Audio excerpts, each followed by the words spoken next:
Good morning, students.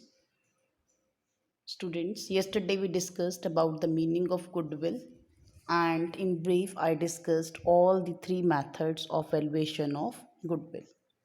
So, today we are going to discuss a few examples about how to solve the questions regarding valuation of goodwill.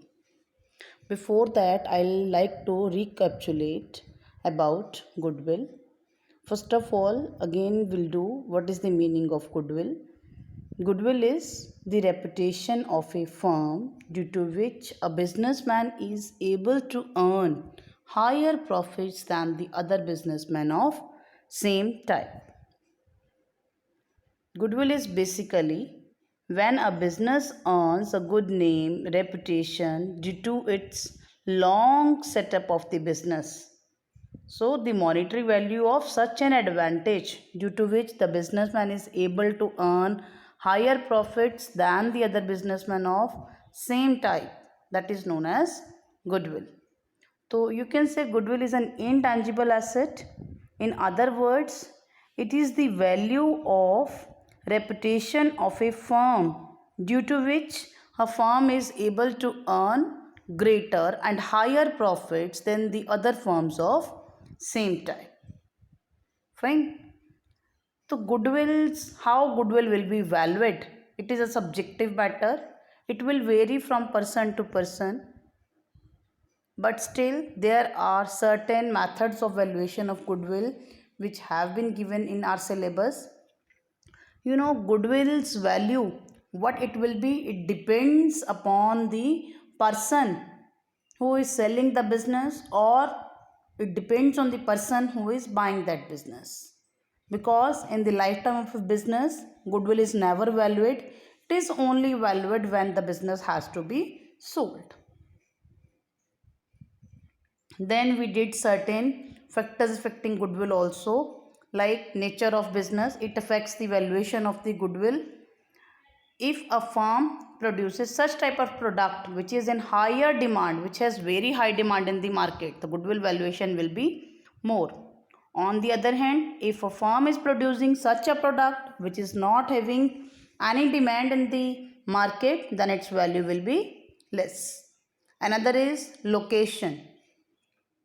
If a business is centrally located, it means if lot many persons keep on visiting near to that business, then the value of goodwill will be high due to the locational advantage. Next is efficiency of management. If the management of a business is very efficient, due to which it is able to earn high profits, then the value of goodwill will also be high. And vice versa also. If the management is not good, management cannot manage its affairs efficiently, then the goodwill will be low. Next is market situation. If you are in monopoly, there is nobody else in your competition, then the value of goodwill will definitely be high. But if there are large number of sellers of the same product which you are selling, then the value of goodwill will be low. Next is special advantages. If a firm has got certain special advantages, like if it has got certain long term contracts, if it has import license, if it has assured supply of raw material and electricity, if it has certain other benefits which the other firms are not having, then it is supposed to have higher goodwill as compared to other firms. Normally if we consider कि when there is a need for valuation of goodwill, तो goodwill की valuation की ज़रूरत सिर्फ तब पड़ती है जब हम बिज़नेस को सेल करते हैं. अदरवाइज़ हमें अपने लाइफ टाइम में कभी भी गुडविल की वैल्यूएशन की ज़रूरत नहीं पड़ती. बट अगर हम पार्टनरशिप फर्म की बात करें तो कई ऐसे हमारे पास केसेस हैं जब गुडविल वैल्यूएशन की ज़रूरत पड़ सकती है. Like change in profit sharing ratio के वक्त पड़ सकती है, admission of a new partner पर, retirement of an existing partner, death of any partner, dissolution of the firm when the firm is sold as a going concern, या amalgamation of partnership firm, तब भी goodwill की valuation की ज़रूरत पड़ सकती है. Then we talk about the methods of valuation of goodwill. हमने पिछले वीडियो में भी यही डिस्कस किया था कि हमारे पास 3 मेथड्स हैं गुडविल की वैल्यूएशन करने के. फर्स्ट वन है हमारे पास average profit method, another one is super profits method and third one is capitalisation method. आज हम इन सबके एक एक करके एग्जाम्पल्स क्वेश्चंस डिस्कस करेंगे। तो let's discuss first of all average profits method. देखिए एवरेज प्रॉफिट मेथड क्या है। एवरेज प्रॉफिट मेथड का मतलब है कि हमें गुडविल की वैल्यूएशन करनी है on the basis of average profits of past few years. हमें बिजनेस में पिछले 3, 4 या 5 सालों के प्रॉफिट्स गिवन होंगे। हम जितने प्रॉफिट्स होंगे उनको प्लस कर देंगे, डिवाइड कर देंगे by number of years, then you will get the average profits. और गुडविल का फॉर्मूला यहाँ रहेगा, goodwill will equal to average profits into number of years of purchase. ठीक, अब ये तो होगी एवरेज प्रॉफिट्स की बात। But what if there is certain loss in some year. अगर किसी साल में कुछ लॉस है तो हम उस लॉस को माइनस कर देंगे और divided by same number of years करेंगे, एवरेज प्रॉफिट्स आ जाएंगे। इसका एक हम क्वेश्चन देखते हैं। We are given here a question, the profit for last 5 years of a firm were as follows. Year 2003 के 4 लाख, 2002 के 4 लाख, 2003 के 3,98,000, फिर 4,50,000, फिर 4,45,000 and 5 lakh rupees. Then we are told calculate the value of goodwill of the firm on the basis of 4 years purchase of 5 years average profits. तो what we have to do here is कि सबसे पहले हम 5 सालों के profits का average कर लेंगे। हम 5 को एडअप कर देंगे, 4 lakh plus 3,98,000 plus 4,50,000 plus 4,45,000 plus 5 lakh. अगर हम इन सबको टोटल कर लेंगे, अब यहाँ देखिए the total is 21,93,000। Here you can see it, total profits are 21,93,000। अब हम इसके एवरेज निकाल लेंगे। Average profit will be equal to total profits upon number of years. तो 21,93,000 डिवाइडेड बाय 5, तो we will get the average profits of 4,38,600। उसके बाद हम गुडविल का फॉर्मूला लगा देंगे। The formula is average profits into number of years of purchase. तो average profit हमारे पास थे 4,38,600 इंटू 4 कर लिया, तो हमारे पास एवरेज प्रॉफिट आ जाएगी, सॉरी गुडविल की वैल्यूएशन आ जाएगी 17,54,400। बेटा this is the simplest method of calculating goodwill, जिसमें हमें कुछ खास नहीं करना। हमें जितने सालों के प्रॉफिट्स दिए हुए हैं उन्हीं को एडअप करना है, उनको divide by number of years करके हमने एवरेज प्रॉफिट्स फाइंड आउट कर लेने हैं। फिर हमने सिंपली गुडविल का फॉर्मूला लगा देना है, विच will B average profits into number of years of purchase. So this is the most simplest method जो हमें दिया हो सकता है किसी क्वेश्चन के अंदर। उसके बाद आगे हम देखते हैं, कभी कभी हमें एवरेज के साथ साथ वेट्स भी दिए होते हैं। ठीक है, आपने पहले भी 11th में किया होगा स्टैट्स के अंदर वेटेड एवरेज मेथड। ठीक है, तो अब हमें वेटेड एवरेज मेथड देखेंगे। उसमें क्या करेंगे, इसमें हमें क्या दिया होगा, we will be given profits for a certain number of years.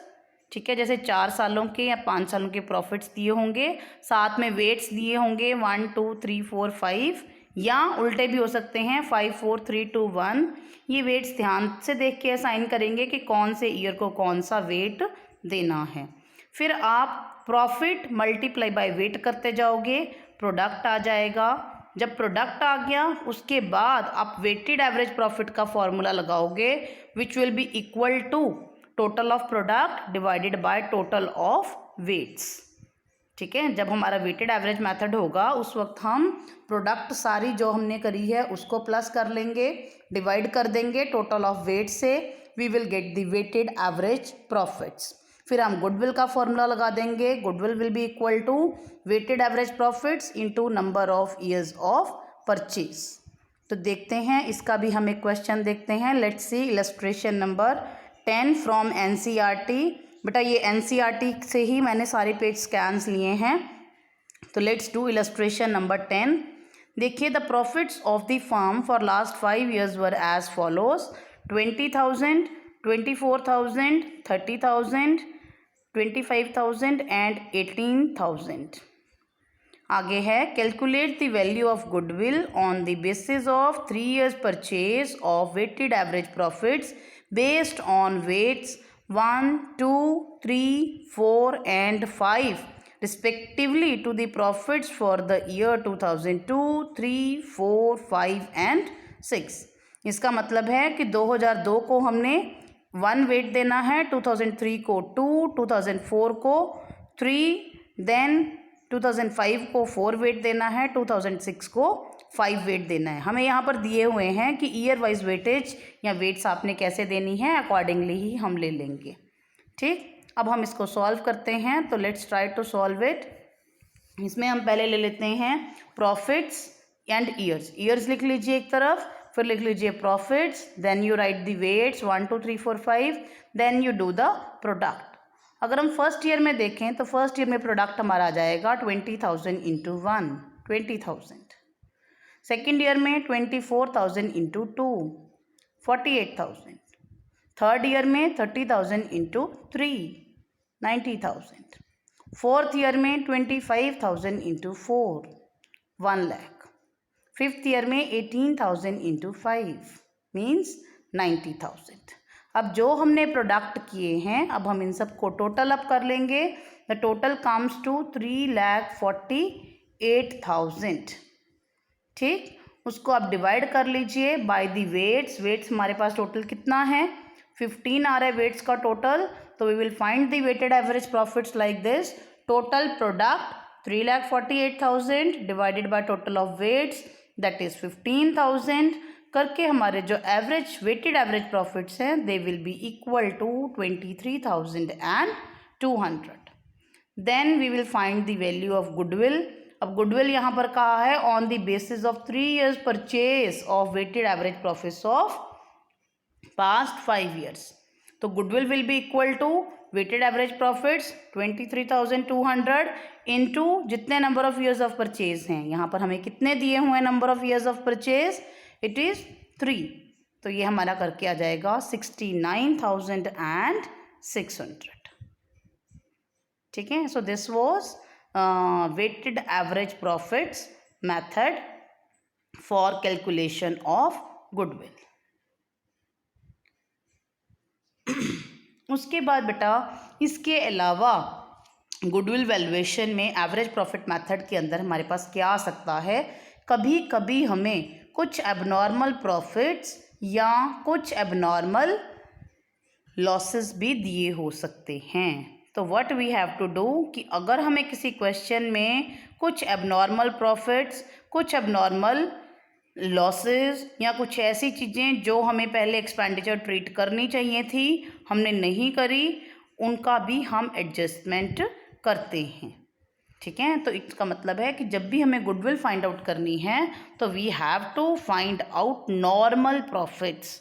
Normal profits के लिए कभी कभी अगर हमें क्वेश्चन में एबनॉर्मल गेन्स, एबनॉर्मल लॉसेस या कुछ ऐसी आइटम्स दी हुई हैं जो हमने पहले चार्ज करनी चाहिए थी पर हमने नहीं करी, उनको भी हम एडजस्ट करेंगे प्रॉफिट्स के अंदर. फिर हम नॉर्मल प्रॉफिट ढूंढ लेंगे. नॉर्मल प्रॉफिट ढूंढने के बाद फिर हम एवरेज लेंगे, फिर हम गुडविल कैलकुलेट करेंगे. इसके लिए भी हमारे पास एनसीईआरटी की इलस्ट्रेशन नंबर 11 गिवन है. इसको आप ध्यान से पढ़िए, पहले समझिए क्वेश्चन को. It is calculate the value of goodwill on the basis of 3 years purchase of weighted average profits of the last 4 years. The profits of last 4 years were 2003 में 20,200, 2004 में 24,800, 2005 में 20,000, 2006 में 30,000.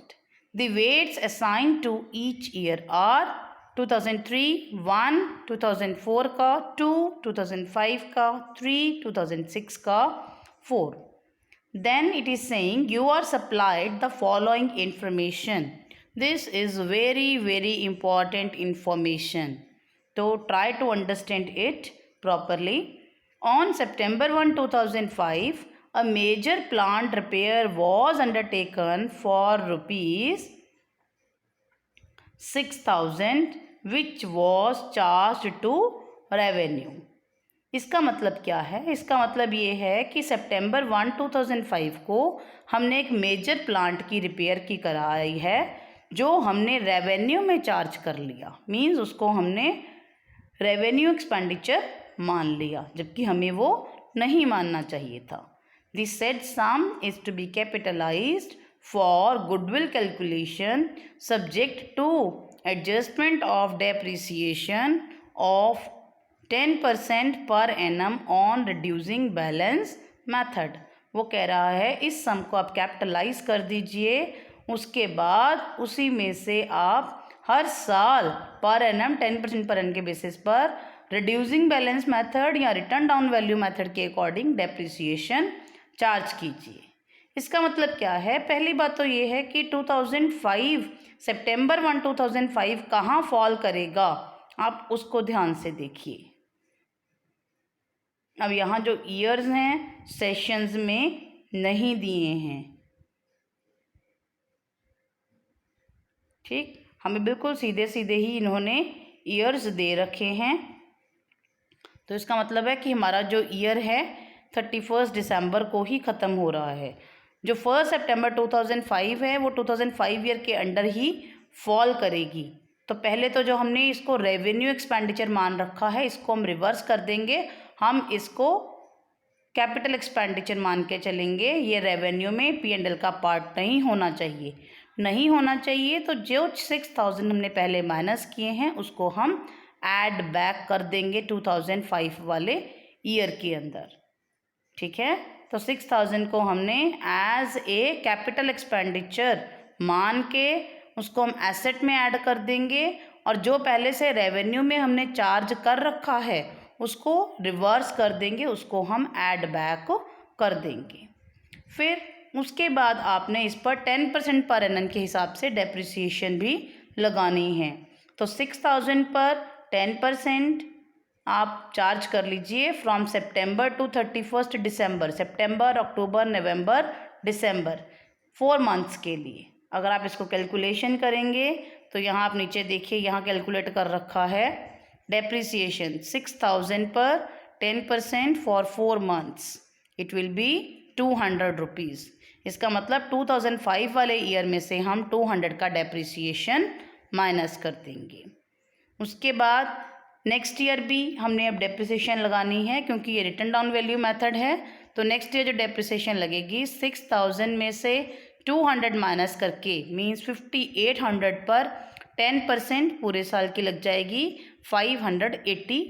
2006 में भी 2006 में भी डेप्रिसिएशन आप प्रोवाइड करेंगे, इसका मतलब आप वहाँ से इसको भी माइनस करेंगे. So this was about the first point.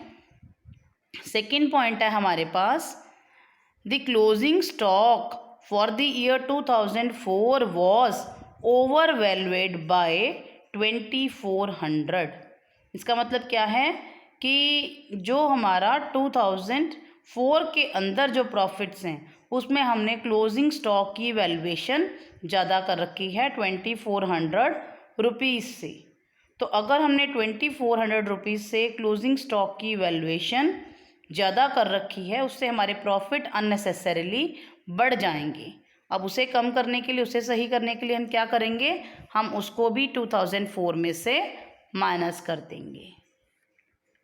दूसरी बात है कि जो स्टॉक अभी क्लोजिंग स्टॉक है वो नेक्स्ट ईयर क्या बन जाएगा, ओपनिंग स्टॉक बन जाएगा. अब ओपनिंग स्टॉक में उतनी ही अमाउंट आप ऐड कर देंगे.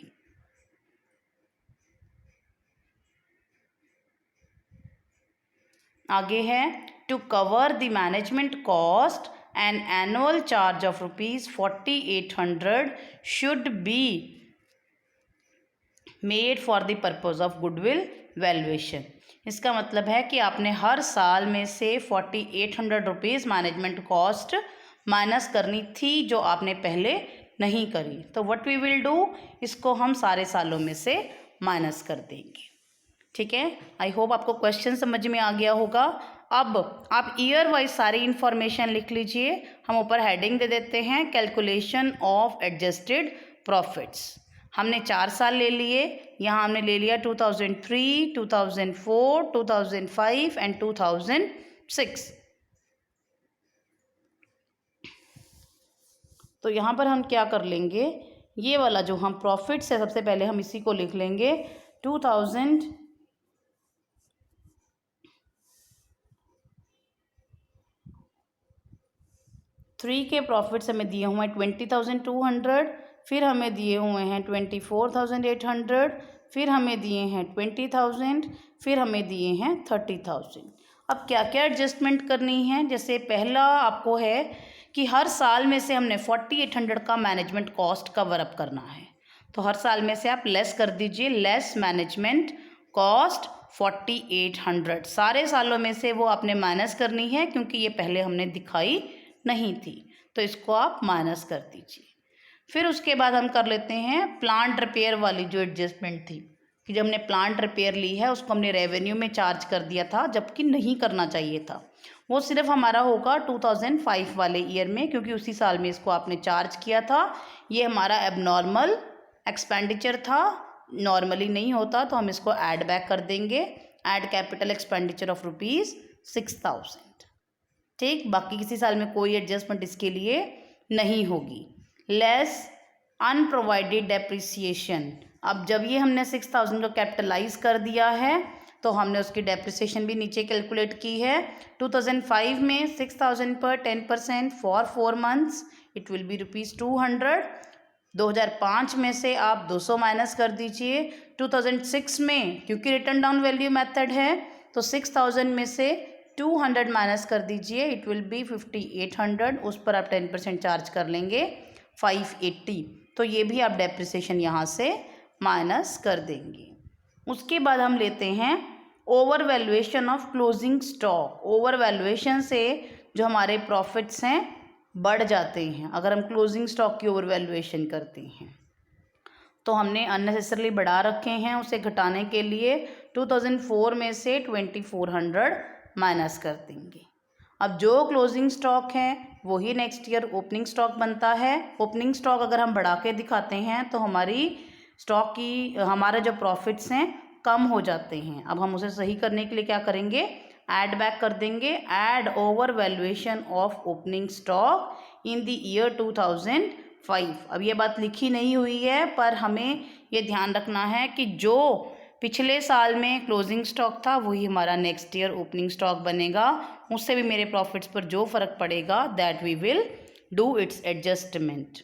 उसके बाद अब हम क्या करेंगे, अब हमने जो भी सारे सालों में एडजस्टमेंट कही हुई थी वो सारे कर चुके हैं। Now we will take the adjusted profits. 2003 के आप देखिए कैलकुलेशन करके आ जाएंगे 15,400, 2004 के 17,600, 2005 के 23,400 एंड 2006 के 24,620। उसके बाद आप इनको टेबल बना लीजिए calculation of weighted average profits के लिए। एक तरफ ईयर ले लो, फिर प्रॉफिट्स जो हमने प्रॉफिट्स किए हैं आफ्टर एडजस्टमेंट्स वो वाले लेने हैं आपने, और फिर आप वेट्स लगा दीजिए। वेट्स के लिए दिया हुआ है मुझे 2003 को 1, 2004 को 2, 2005 को 3, 2006 को 4। ठीक है, आपने ईयर अरेंज कर लिया, प्रॉफिट लिख लिया, वेट्स लिख लिए, फिर आप प्रोडक्ट ढूंढ लीजिए। 15,400 इंटू 1 15,400, 17,600 इंटू 2 35,200, फिर तीसरे साल में 23,400 इंटू 3 70,200, फोर्थ ईयर में 24,620 इंटू 4 98,480। अब आप टोटल ऑफ प्रोडक्ट ले लीजिए, जैसे हमने यहाँ टोटल ले लिया, इट इज़ 2,18,280 और वेट्स का टोटल है हमारे पास 10। तो अब हम क्या करेंगे, वेटेड एवरेज प्रॉफिट्स ढूंढ लेंगे। Weighted average profits will be equal to total of product 2,19,200 80 divided by 10। ठीक है, तो अब हम कर लेंगे weighted average profits find out. ये आ गए 219 280 डिवाइडेड बाय 10, तो वेटेड एवरेज प्रॉफिट्स हमारे पास आ गए 21,928। अब हम गुडविल का फॉर्मूला लगा देंगे। Goodwill is equal to weighted average profits into number of years of purchase. तो इट इज़ 21,928 इंटू 3 करके हमारे पास गुडविल की वैल्यूएशन आ जाएगी 65,784। ठीक है, सो ये था हमारा total of all the questions about average profits method. तो यहाँ हमने क्या ध्यान रखना है, एक तो देखना है कि एवरेज प्रॉफिट्स कैसे ढूंढेंगे। ठीक, total profits upon number of years. अगर वेट्स दिए हुए हैं तो आपने वेट्स लगा के मल्टीप्लाई कर देना है, प्रोडक्ट ढूंढ लेना है, फिर वेटेड एवरेज प्रॉफिट्स का फॉर्मूला लगाएंगे, total of product divided by total of weights. तीसरी बात जो हमने ध्यान रखनी है वो देखनी है नॉर्मल प्रॉफिट्स, कि हम जब भी गुडविल कैलकुलेशन के लिए लेंगे हम हमेशा नॉर्मल प्रॉफिट्स को ही यूज़ करेंगे। अगर कुछ एबनॉर्मल गेन्स या एबनॉर्मल लॉसेस गिवन है तो उनका आप एडजस्टमेंट कर देंगे। फाइनली जो हमारे पास नॉर्मल प्रॉफिट्स आएंगे उसके बेसिस पर ही हमेशा गुडविल का कैलकुलेशन किया जाएगा। ठीक, I hope all of you might have understood this topic. इसको अच्छे से रिवाइज कीजिए, मैं कुछ क्वेश्चंस भेजूंगी उनको भी कीजिए। Tomorrow we will do with super profits method. Thank you, have a nice day.